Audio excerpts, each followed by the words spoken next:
Yes, ready, start. Questions of equity apart, the mode and scale of subsidizing has had two effects.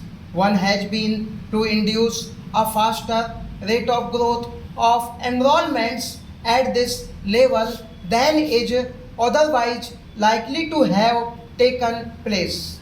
In several parts of the country, the fees charged for higher education have remained unchanged for decades, and the rising costs have been almost wholly covered by the subsidies from government. Higher education has therefore become almost free for those who are in a position to meet the other related expenses. The other effect has been to encourage in this sphere, particularly in the last decade, a kind of entrepreneurship with little commitment to the goals of higher education, where the rate of subsidy is high and the rest of the expenditure can be almost wholly covered by fees collected from students. A college can be started and run with very little exertion on the part of the sponsors. In Delhi, 95% of the excess expenditure of a college on all approved items over its income from fees is made by the University Grants Commission. The sponsoring body, whether it is a private agency or a local authority, needs therefore to cover over only a very small fraction to the total expenditure on running a college.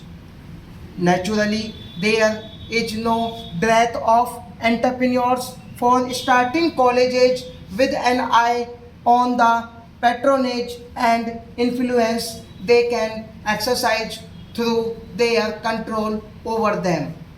Though the extent of subsidy is not as high elsewhere, the position is not very different in several parts of the country where liberal grants in aid are given by state governments to colleges. The main qualification required of the promoters of higher education under these conditions is only that they have the contacts for securing the necessary financial and other support from the powers that be. Where the rate of subsidy is not so high, some adjustments are called for.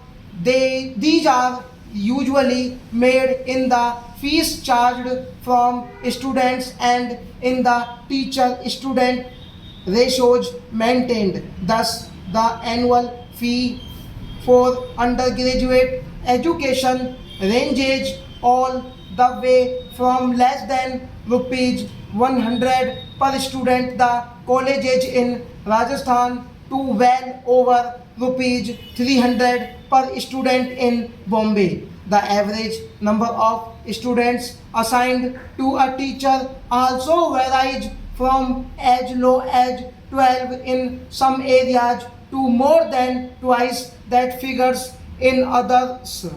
This subsidy has to be discontinued. Stop.